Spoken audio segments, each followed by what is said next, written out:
2,000 years later. Hello mga kagala, so nanggaling na tayo sa Iloilo Museo.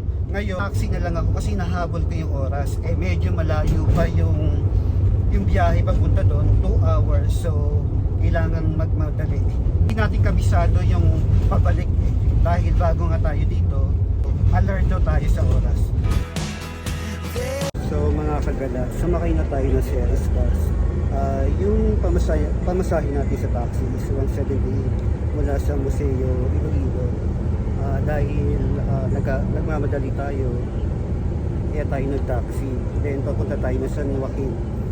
Shout out kay Sir Kit, nakasabay natin dito sa Ceres bus.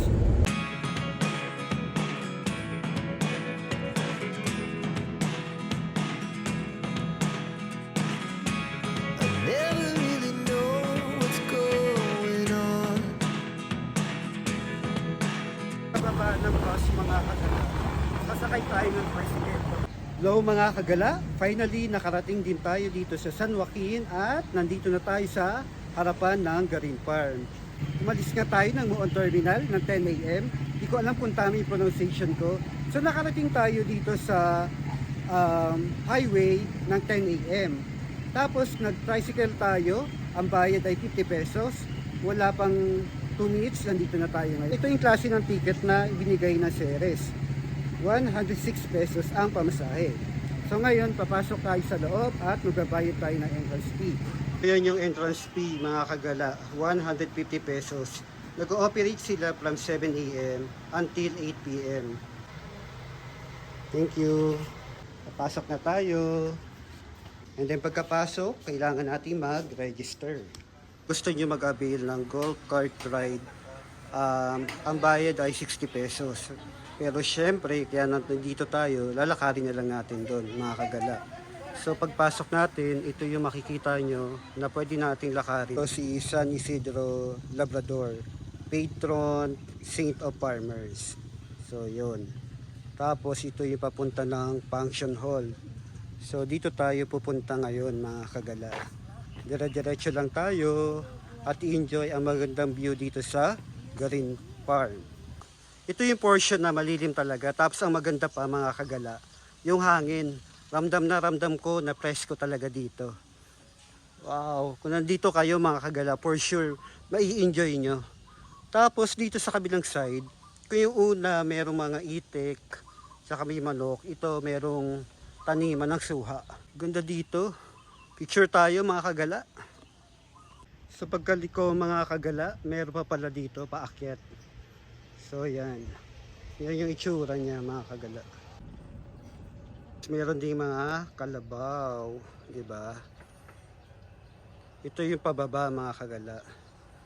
Yan. Yan no, panoy bulaklak no, ang ganda. So mga kagala, pagdating nyo dito, ito yung bubungad sa atin. Yung Garin Farm Pilgrimage. Tapos ang maganda, ang daming mga kalapate. Yan o. Ang dami nila o. Papansin nyo, yun. Wow. Ganda nilang tignan o. Wow. Nice. Nag-alisan tuloy sila mga kagala. Wow! Wow! Oh, nice! Tapos meron silang ganyan. Merong man-made na lawa. So mamaya iikutin natin yan. At titignan natin kung ano ba yung ino-offer doon sa loob ng mga pagkain. Pero for the meantime mga kagala, magpa-picture muna tayo dito sa Garin Farm Pilgrimage.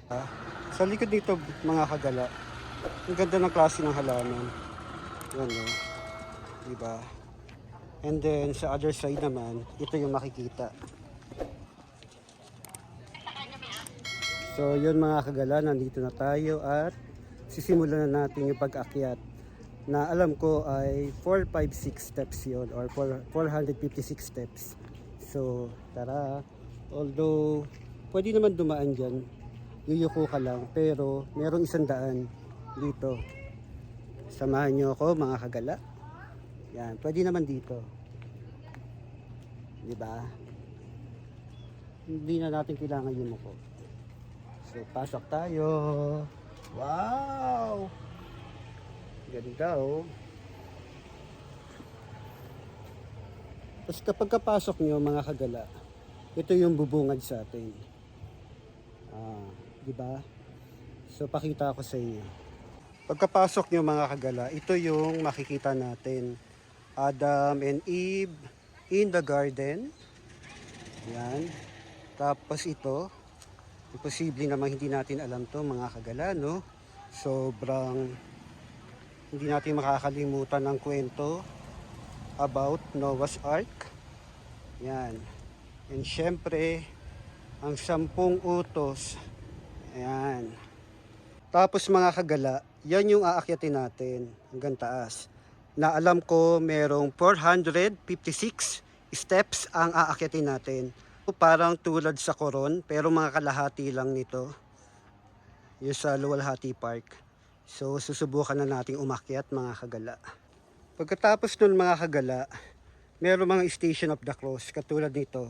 Pinapakita dito kung paano pinanganak si Jesucristo sa may sabsaban. At merong mga hari na nag-alay ng regalo para sa ating mahal na Panginoong Jesucristo. Buti na lang mga kagala, ganitong oras tayo pumunta. Magta-12 noon na. Kahit paano, hindi masyadong madami yung tao. So dito ipapakita yung pagbibinyag sa ating Panginoong Jesucristo sa Ilog Jordan.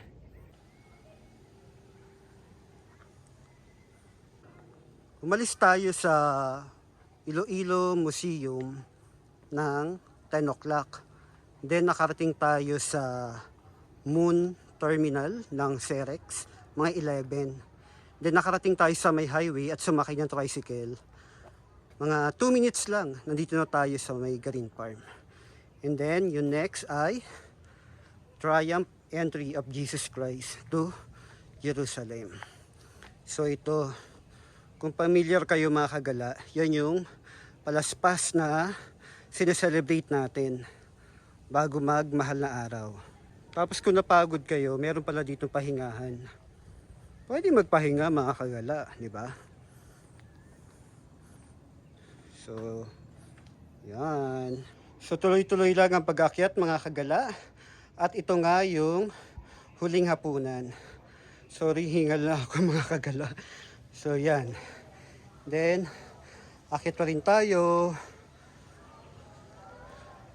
Medyo nasa kalahati na tayo mga kagala.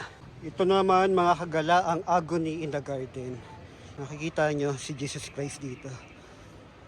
Habang siya ay nananalangin ng mataimtim.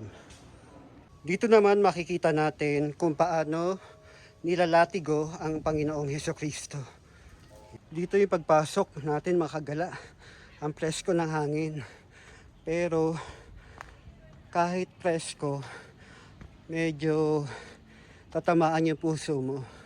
Kasi dito na makikita kung paano pinako si Jesus Christ upang tubusin ang mga kasalanan natin. Dito naman ipinapakita ang muling pagkabuhay ng Panginoong Jesucristo. Ito naman ang ascension mga kagala. Medyo malapit na tayo sa katotohanan mga kagala at doon tayo nanggaling kanina. Yan. Diyan tayo galing kanina. Tapos ito na yung aakyatin natin. Ang Divine Mercy. So, konting-konti na lang mga kagala. At makakarating na tayo dyan sa entrance na yan. Pero yung pinaka element of surprise, aakyat pa tayo doon sa pinakaloob. So yan mga kagala, kikita nyo. Ito na yung rosary ng ating Panginoon Jesucristo. So aakyat tayo dito mga kagala para pumunta doon sa Dark Meditation Tunnel. So ito mga kagala, papasok na tayo sa Dark Meditation Tunnel at titignan natin ang heavenly scenario. So yan. Pero bago yun, di ba? Kita nyo ba yan? Wow. Ang ganda. Grabe. Green Farm, Divine Mercy, Dark Meditation Tunnel. So expect natin na madilim din sa loob. So, papasok na tayo mga kagala. So, yan.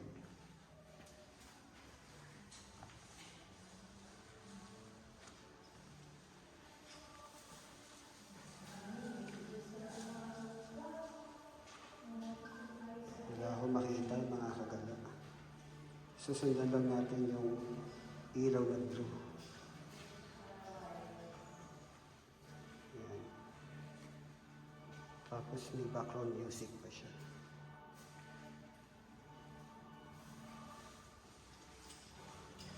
So, ito na. May konting liwanag na mga kagala. Wow.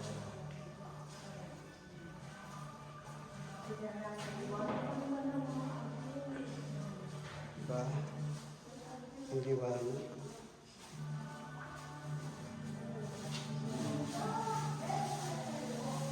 Wow. Diba? Grabe, ang ganda ng effect niya. Tapos may song background music pa ng Hallelujah.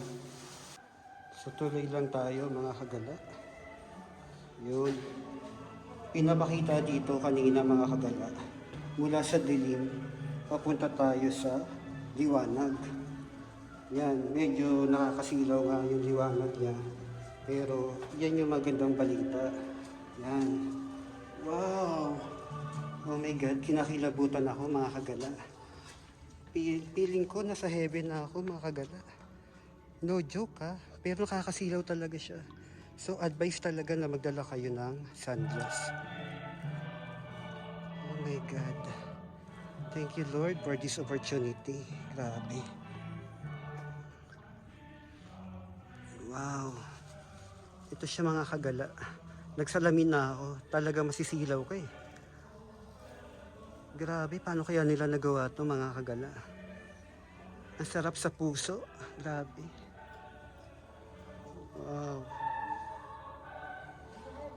Oh, hello mga kagala. Finally, nandito na tayo. Explain ko sa inyo kung ano yung feeling pag nandito ka. Medyo nasisilaw ako. Hindi ko muna sinadya sa salamin para ma-explain ko sa inyo kung bakit. Yung feeling na mausok, ganun yung feeling na para kang nasa langit mga kagala. Tapos may background music pa ng Hallelujah. Grabe. Thank you so much Lord for this opportunity na hindi umulat. Nakapunta ako dito. Sobrang ang sarap sa puso. Emotional din syempre. Opportunity to na kahit bumabagyo sa Manila, natuloy tayo dito mga kagala. Kaya advice ko lang sa mga gustong pumunta dito, magdala kayo ng sunglasses, talagang masisilaw kayo. So yun, ikot ko pa kayo mga kagala.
Tapos na rin tayo doon sa pilgrimage.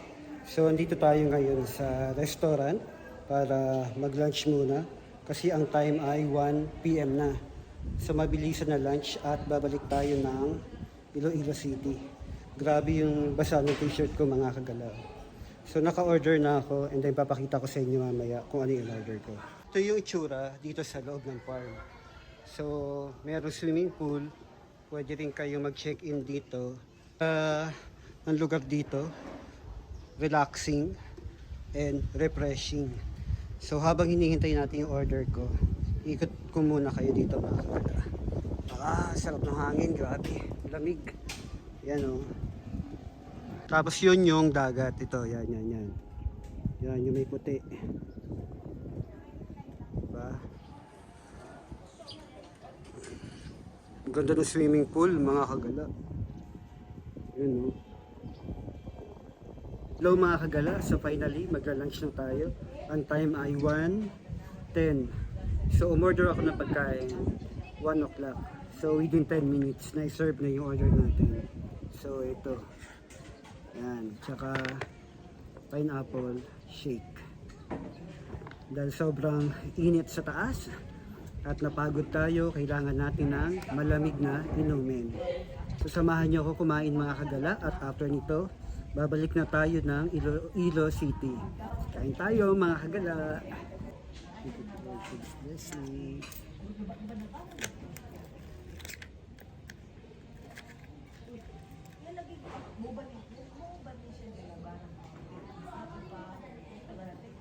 Crispy naman to mga kagala.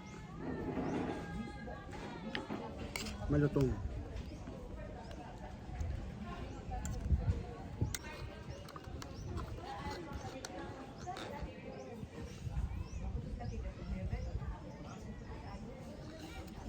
Ang sarap na pineapple shake. Malasa, matamis.